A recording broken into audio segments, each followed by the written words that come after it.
পর্যালোচনা করলে বোঝা যায় যেমনি ভাবে এই শতাব্দীটা অনেক ধরনের ফিতনা, অনেক ধরনের জুলুম এবং শিরকের শতাব্দী। আমার নবী কিয়ামত পর্যন্ত সময়গুলোকে 5টা ভাগে বিভক্ত করে উম্মতের সামনে উপস্থাপন করে গিয়েছেন।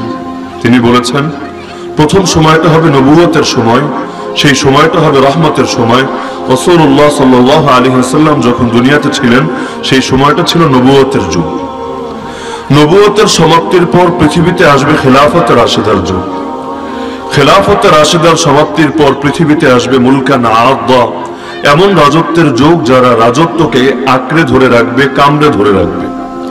কিন্তু তারা নিজেরা ব্যক্তিগত জীবনে যেমনই হোক না কেন আল্লাহর জমিন, আল্লাহর আইনে বাস্তবায়ন রাখবে। তারা তাগুতি শাসন ব্যবস্থা প্রতিষ্ঠা করবে না, আল্লাহর জমিন, আল্লাহর কিতাবকে অকার্যকর ঘোষণা করবে না, ইসলামের কোনো ফরজ বিধানের বিরোধিতা করবে না। যার কারণে দেখা যায় এই উম্মতের বড় বড় জালিম ব্যক্তিও যারা ছিল, উদাহরণস্বরূপ আজলামু হাদিহিল উম্মাহ, এই উম্মতের সবচেয়ে বড় জালিম ব্যক্তি বলা হয় হাজ্জাজ বিন ইউসুফকে, যার হাতে শত শত নয় বরং হাজার হাজার সাহাবীর রক্ত লেগে আছে, যার মতের বিরুদ্ধে গেলেই সে কারো গলাকে দেহ থেকে আলাদা করতে মোটেও চিন্তা ফিকির করতো না। কিন্তু এত কিছুর পরও সেই হাজ্জাজ পৃথিবীর মধ্যে তাগুতি শাসন ব্যবস্থা কায়েম করেনি, আল্লাহ তাআলার কিতাবকে অকার্যকর ঘোষণা করে মানব রচিত বিধান জারি করেনি, বরং বিভিন্ন স্বজনপ্রীতির কারণে কিছু ক্ষেত্রে সে কোরআনের আইন বাস্তবায়ন না করলেও সে একথা বিশ্বাস করত যে আল্লাহর জমিনে একমাত্র আল্লাহর আইনই চলবে। যার কারণে হাজ্জাজ একদিকে যেমন জুলুম করত, আরেকদিকে আল্লাহর বন্দেগীতেও কমতি করত না। রাতের বেলায় দেখা যেত এই মানুষটা ঠিকই তাহাজ্জুদের সালাতে দাঁড়িয়ে যেত। তো এই 3 ধাপের পর রাসূল বলেছেন চতুর্থ একটা ধাপ আসবে মুলকান জাবারিয়া, অন্য হাদিসের ভাষ্যে তাওয়াগীত, তাগুতের জামানা, যেই সময় যারা শাসক থাকবে তারা শুধু মানুষের উপর জুলুমই করবে। আর কোরআন আমাদেরকে জানিয়েছে ইন্না শিরকা লাযুলমুন আযীম, শিরক হচ্ছে সবচাইতে বড় জুলুম। আল্লাহর জমিনে আল্লাহর বান্দাদেরকে আল্লাহর গোলামি করতে দেবে না, এর চাইতে বড় জুলুম আর কিছু হতে পারে না। আমরা পৃথিবীতে তো একটা জিনিসের স্বপ্ন দেখি যে আল্লাহর জমিনে আল্লাহর বিধান বাস্তবায়ন থাকবে জীবনের সব ক্ষেত্রে, পৃথিবীর প্রতিটা ইঞ্চি ইঞ্চি মাটিতে আমরা একমাত্র আল্লাহর গোলামি করে যাব, আর তার সামনে নামাজে দাঁড়িয়েও ঘোষণা দেব ইয়াকা নাবুদু ওয়া ইয়াকা নাস্তাঈন, হে আল্লাহ একমাত্র তোমারই গোলামি করি, তোমারই আনুগত্য করি, তোমারই বন্দনা করি, আর সাহায্যের প্রয়োজন হলেও একমাত্র তোমারই কাছে ধর্ণা দিই। মুসলমান ব্যক্তি জীবনে তার আচরণে যতই দুর্বলতা থাকুক না কেন, ঈমানের প্রশ্নে মুসলমান সর্বদা আপোষহীন হয়ে থাকে। যার কারণে আমাদের সমাজে যেই মুসলমানরা নামাজ পড়ে না নিয়মিতভাবে, যাদের দেহের মধ্যে সুন্নতি লেবাস নাই, চেহারার মধ্যে সুন্নতের প্রকাশ দাঁড়ি নাই, যারা ব্যক্তি জীবনে বিভিন্ন ধরনের হারাম এবং কবিরা গুনাহের মধ্যে লিপ্ত, এরাও যদি শোনে কোন মালাউন বাহিনী এসে হাজির হয়েছে আল্লাহর ঘর মসজিদ ভাঙার জন্য অথবা আল্লাহর ঘরের মধ্যে মূর্তি বসানোর জন্য, আপনার কি মনে হয় এই পাপী যুবকগুলো কি ঘরে বসে বসে আঙ্গুল চুষবে? আরে না, মানুষের বুকের ভেতর এখনো ঈমানের নিভু নিভু এক প্রদীপ জ্বলছে। যদি এই প্রদীপের সঙ্গে সামান্য বারুদের ছোঁয়া পেয়ে যায় তাহলে এই প্রদীপ দাউ দাউ করে জ্বলে ওঠে, আগ্নেয়গিরির তপ্ত লাভার মতো বের হয়ে আসে। এমনকি একজন মুমিনের ভেতরে ঈমানের এমন আগুন জ্বলে যে আগুন সারা পৃথিবীর সকল জালিমের মসনদকে পুড়িয়ে দিতে সক্ষম। কিয়ামতের আগেও আল্লাহর খলিফা মাহদী যখন আসবেন, বিরাট বিস্তীর্ণ একটা অঞ্চল শুধুমাত্র তাকবীর দিয়ে বিজয় করে নেবেন, সেখানে গিয়ে শুধু আল্লাহর নামের তাকবীর ঘোষণা করবেন, আল্লাহু আকবারের ধ্বনি দেবেন, সঙ্গে সঙ্গে পুরো জনপদের সকল কাফের, মুশরিক, মুরতাদ, নাস্তিক, বেঈমান, আল্লাহদ্রোহী, রাসূলদ্রোহীরা সকলে ভয়ে থরথর করে কাঁপতে থাকবে, নিজেদের অস্ত্রগুলো হাত থেকে ফেলে দেবে এবং তাদের সামনে আত্মসমর্পণ করে ইসলামের বিজয়কে মেনে নেবে। মুসলমানের ভেতরে যে আগুন আছে, আগুনটার ভেতরে চাপা আছে। এজন্য পৃথিবীর জালিমরা, 2 পয়সার জালিমগুলো আজকে মুসলমানদেরকে বুড়ো আঙ্গুল দেখাচ্ছে। অন্যদের পালিত কুত্তাগুলো পর্যন্ত আশরাফুল মাখলুকাত, সৃষ্টির সেরা জীব, আল্লাহর প্রতিনিধি, আল্লাহর খলিফা, এই মুসলমানদেরকে বড় গলায় শাসিয়ে দিচ্ছে।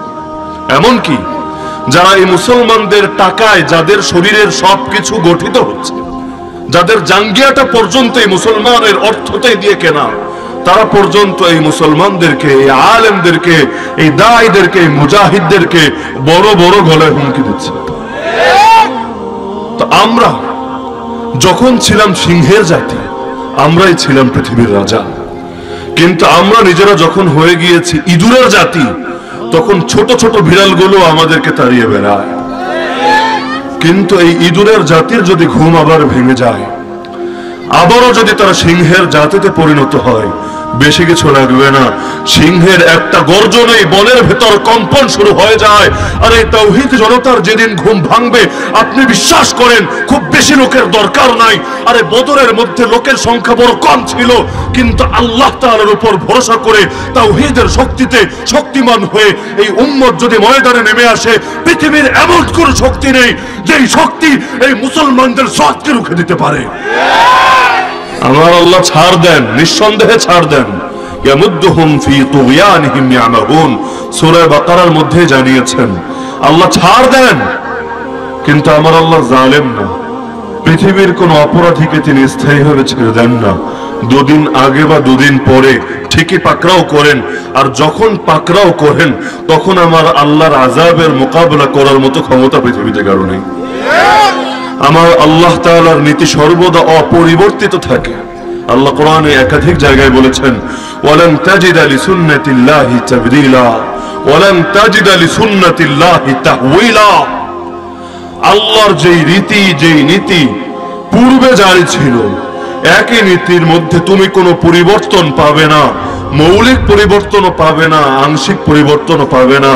সুন্নাত মান ক্বাদ আরসালনা ক্বাবলাকা মির রুসুলিনা।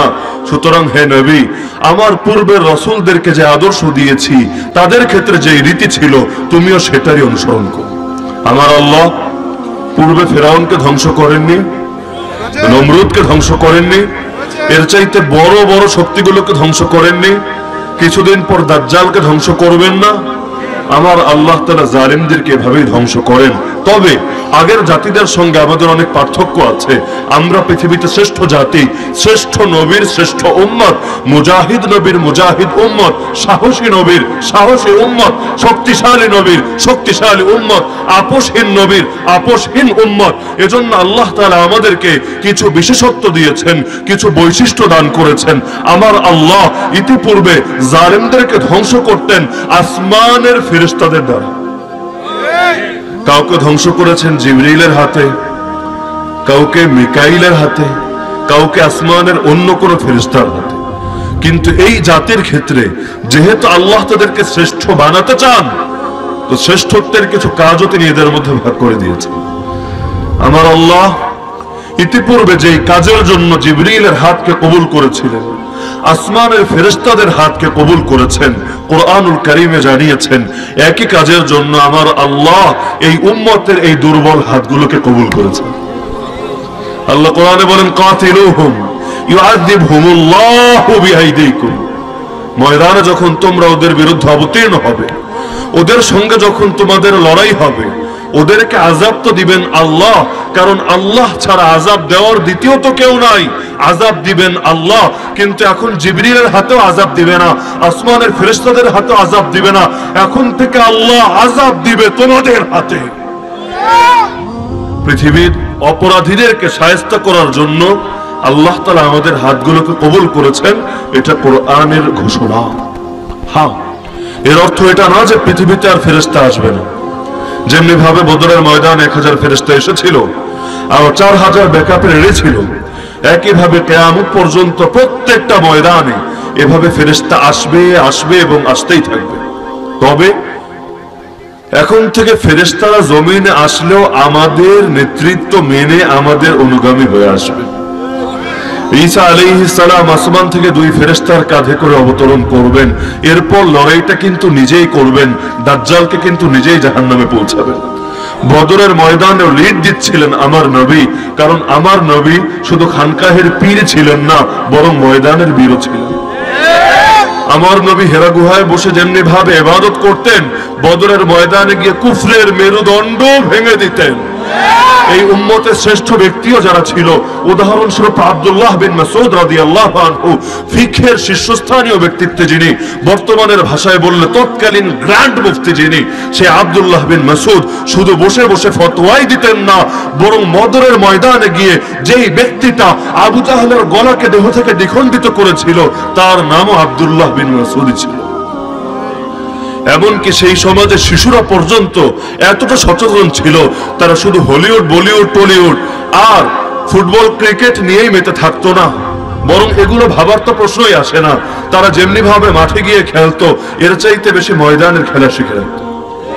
যার কারণে বদরের ময়দানে সাহাবী আব্দুর রহমান বিন আউফ রাদিয়াল্লাহু তাআলা আনহু বলেন, আমি ময়দানের মধ্যে এক জায়গায় দাঁড়ানো ছিলাম, হঠাৎ করে দেখলাম আমার দুই পাশে দুটো বাচ্চা এসে হাজির।